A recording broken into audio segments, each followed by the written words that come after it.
Hello, everyone, and welcome back to Bobble Pod. We are into 2024, and it's great to be back. New year, a new way of focusing. We've got some exciting ideas for Bobble Pod, and I'm sad to say this will be the first of two episodes that we will be launching in January before we take a bit of a break, and come back in basically early spring.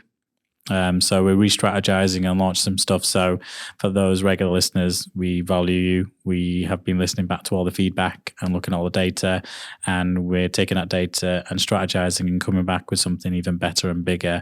So keep your eyes peeled. Hashtag Mr. Bobble will become a bigger hashtag in the future. So today's episode is all going to be about Retail 2023, the marketing roundup. By what I mean by that is retail in particular, online and physical, took a big hit in 2023, and I'll explain with the data and insights I have and what I mean by it took a hit. And there was big impacts in terms of just how retailers performed, but the marketing impact as well on that. And what does the 2024 outlook kind of look like? We'll be deep diving into a lot of things, but before I deep dive, as always, don't forget to like, follow, subscribe. If you're on YouTube, hello YouTube, always wave to you guys. Don't forget to click on the bell notification and subscribe button, and you can get all our episodes that come out weekly. So the festive period is over. Everyone's back into the swing of things. Are you, Callum? You back into the swing of things? Yes, it's been a bit of a slower restart than I'd like, but a nice restart in a way, just sort of getting back into things, sort of looking at, what I've got planned ahead for the year, and just having taking it steady in 2024 is my sort of main aim, is just to be a nice chilled out year, really. Mine's all full throttle. 2024 it's pedal to the metal. Josh, I know you're not really on mic, but you back in the swing of things? I'm kind of the same as you. This year is the year that I'm going for it. Let's take over. I've said that for the last 6 years, and we're still going for it every year on year. It never really stops once you go for it. You never really. The only time you take your foot off the gas is when you need to take a mental breather and reflect on how well you've done. But talking about pedal to the metal in terms of retail, everyone's been reviewing the 2023 retail performance as a whole. And overall, it was sluggish. Let's be realistic and transparent. December, autumn, winter seasons did not help. That confidence was low from consumers, sales were low, and the outlook for 2024 is not looking that bright either. And how do we know this? Because the British Retail Consortium report by KPMG UK figures gave us, which was released actually January, so we're recording this on the 16th, we released a week ago, gave us our first actual glimpse into the retail spending over December and up to and after Christmas Day. So growth on a total basis for the previous year fell 1.7%. That's nominal terms, down from 2.7% in the preceding month. So actually, when people expected a lot more sales to happen in December, last minute, it didn't happen because actually the growth year-on-year actually dropped. When we zoom out of that data a little, growth averaged at a respectable 3.6% over the whole of 2023 through what we call, even with inflationary pressures, nominal values. Last month's sales performance was moreover less than stellar for many retailers based on what they're expecting. Sales got off to a slow start. And that sudden surge you get, just before Christmas, that week preceding towards Christmas, it just wasn't enough to, support the sluggish performance throughout the year that people were expecting. Food sales, on one hand, in terms of retail, did fairly well, growing 6.8% from the previous year. We're kind of expecting the sales growth would start to ease off from double-digit highs, particularly as food inflation kind of lurches over everybody with the cost of living crisis that's still going on. When we look at non-food data, though, sales fell by 1.5% from the previous year, up from 1.6%. So a persistent kind of like theme from last year, which was a reining in of what we call discretionary spending. And I'm going to get into that a little bit more. December was no different, despite what we had in terms of festive feels. And a quote from Helen Dickinson's on the report said, "The festive period failed to make amends for a challenging year of sluggish retail sales growth, as weak consumer confidence continued to hold back spending." Now, I think there's an element to that hasn't been analysed in this report. I've read through the report. It's very detailed, very insightful.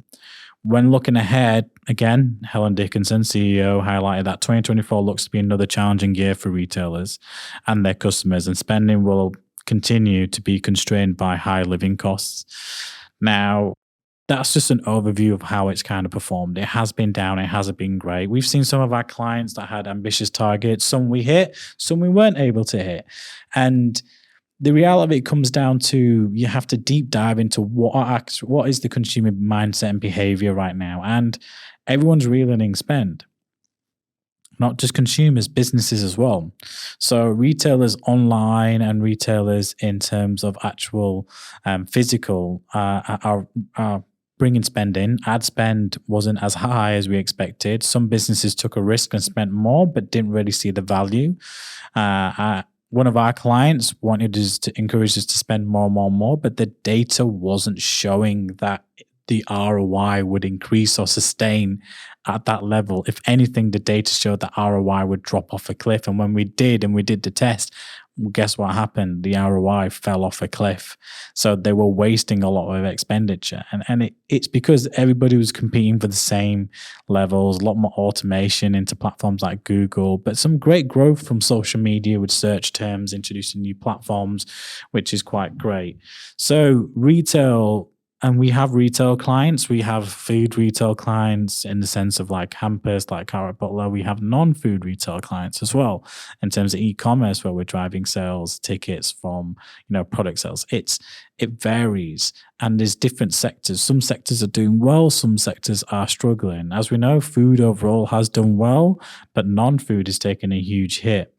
And I'll get into why non-food has taken a hit, because there's so much more available in terms of the secondary market now than is the primary market. So, and this is seen by where advertising spend has gone. So now we've talked about retail. This is a marketing podcast, a digital marketing podcast.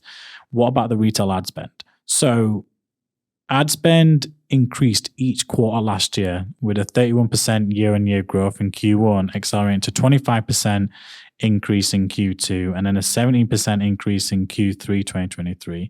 And holiday marketing pushing ads investments even higher. What was Q4? We don't even actually have the percentage yet. 70% of all technology retail media went to brands like Amazon and Walmart. So if you're buying tech products, the tech retailer was basically Amazon and Walmart globally. That took 70% of most ad spend. 6% of home goods targeted, guess what? Amazon and Walmart sites.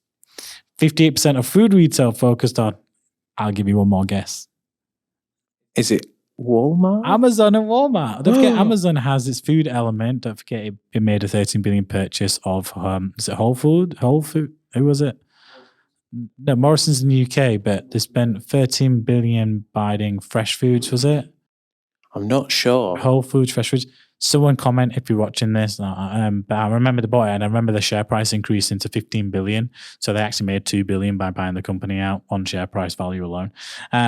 So a lot of ad spend was going to platforms like Amazon, eBay, Gumtree, even wider brands like Vinted and like Lux Collector, where people go. So people were spending a lot more, companies spending a lot more ads on platforms like that, because that's where consumers were going. Why were consumers going there? Because the secondary marketplace, primary being that people go directly to a website and buy, like your, going direct to like John Lewis or something like that as an example, or direct to a website and buying something, let's say from Currys or something like that, whatever it is, or Apple, or going directly to a retailer, like the physical store. That's primary. Secondary is stuff like eBay, Gumtree, Vinted, huge growth, Vinted. everywhere. Lux Collective went on Dragon's Den, huge growth from that in terms of luxury second-hand market. And it kind of shows you the impact that all sectors of income are having in terms of retail and where retail spend is going. It's quite interesting because why did retail not perform as well? Because retail brands are primary. They're the first sector, the primary sector, in terms of the first party sector where you go directly to sites. Our e-commerce brands are all primary, so they expect people to go to the website and buy. But the sector that saw the biggest growth was the secondary market, places like Vinted, because they saw a significant increase in revenue, new users, and sales traction leading to higher ad spend in those platforms because of cost of living. Now, anyone says cost of living is not a real thing. It is. Cost of living is still having a big impact on consumers' behavior. And that sluggish performance from retail in 2023 led to Christmas being very, very sluggish and not really recouping on key industries and sectors. Why? Because it's cheaper to buy gifts at seasonal times through platforms like Vinted, while also selling your own Christmas gifts that you needed from years ago, or items or children's toys, and making money, especially families who are the biggest bulk element of Christmas shoppers and buyers. I'll give an example. A friend of mine, I'm giving a shout out to him, Jag, showed me how he bought these Disney princess dolls for his daughter on Vinted, and I was like, "Oh, you got them from Disney?" He goes, "No, I got them from Vinted when I went round." And there were 15 of all these different princess dolls. Now, individually, they're like £10-12 each. So if you went to Disney directly, it would have cost him at least 150 quid to buy the whole set, plus VAT. So 180 quid roundabout. So maybe 180, 200 quid. He got the whole thing for £40 on Vinted. And what do you think is going to happen in 4 or 5 years' time when his daughter doesn't need those dolls anymore? He's going to sell them back. If he makes 40 quid back, great. If not, if he makes 20 quid back, good. But he gets rid of it. So the secondary market is a lot more effective because a lot of my friends were telling me how they're doing just general household items and non-food stuff. They're going on platforms like Vinted, or like if they want something a bit more designer but don't want to go to Louis Vuitton or go into John Lewis and buy something, they're going on brands like Lux Collective. And I was hearing about so many different platforms that people were exploring and using to trade and to buy. Facebook Marketplace is another one that people were going on just to buy items secondhand for gifts and toys because it was a lot cheaper. And you know it's working. And where's the evidence? Well, where's the evidence? Well, the evidence is, what did the government do and announce recently on second marketplace websites? What happens? They're going to charge VAT on or tax 20% if you're selling more than £1,000. So you have to declare now under a certain law if you're selling over £1,000 worth of secondhand items, in which point you're liable to pay VAT or tax on those items. Which I call because if I have bought this laptop directly from Microsoft at 1,200 quid or whatever it is, and I pay VAT on top of that, and I want to sell it for 600 quid in a couple of years' time because I've got the new one and I don't want the old one, and I don't just want to trade it in because I'm getting better value to start second hand, I have the right to sell that because I've already paid the VAT on it. What right does the government have to tell me to pay VAT again or pay tax again on a product I've already paid tax on to own? I'm selling it at a discounted price because that's the lowest value it happens. It is, and the fact that they introduced this shows how much they're losing out on VAT from mainstream primary markets because so many people go into secondary market. That is the only explanation. Unless someone wants to, if there's any financial advisor or anyone who works in HMRC wants to give me another reason why they would do this, it's because it's hitting the government's pockets. Because people can realize, and because smart brands like Vinted, Lux Collective, and brands like eBay and websites like Gumtree and Marketplace allow people to trade at a cheaper rate in a cost of living crisis created by said government, by the way, they're now saying, "Oh, we're not making as much money because the confidence by consumers is low." That's where the retail market's been hit quite badly, because confidence is low by consumers. They are going to other places and not willing to spend £400-500 because their mortgage might go up by another couple of hundred quid next month. or their bills and energy bills might go up. So they're trying to keep as much cash and be more smarter in their spending. So when some of our clients didn't achieve the results they have, that is the explanation. And the evidence is there because the government introduced a new law where if you're selling more than £1,000, you have to declare it because it's liable to a kind of like income tax or VAT on products that should be charged. Because the government's missing out and the government's realizing, hang on, where is all this VAT money going? People aren't buying as much new. They're buying secondhand, and we can't VAT secondhand, so we need to take some tax from it somehow or another. The evidence is there that it's happening, and people move into a secondary market for non-food based traditional household items. And that's the evidence that we have a cost of living crisis to some degree as well, because people are being more savvy. And look at Vinted. Vinted is like almost like another Gumtree, eBay, where you can buy things, secondhand elements. Even Amazon, you don't have to buy new, you can buy secondhand. But Lux Collective is a luxury version of what Vinted does. And they've had unprecedented growth. Some of that came from being on Dragon's Den. Some of their ads and what they're doing is smart. But people aren't even buying high-end luxury items directly. People are using third-partner suppliers. I have a contact on WhatsApp who has a connection of people like me and pushes out key brand items or gift items that are, key high brands like Louis Vuitton or something like that, Gucci or fragrances. And it's much cheaper than going directly to the brand.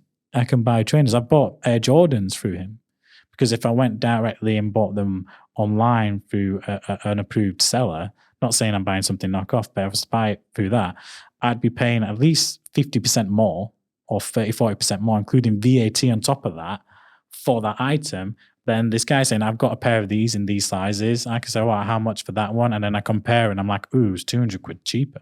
And I'm getting the exact same thing. And I'm not paying VAT on them. I'm paying that fixed price. It becomes a lot more sensible in the long term, especially when you're trying to still enjoy yourself, but spend more sensibly, if that makes sense. So that's why the government's introduced it, and that's to give you an idea. And we know why retail ad spend was so high with Amazon and Walmart websites, because that's where secondary marketplaces a lot comes from, and that's where a lot of people are going to be more savvy.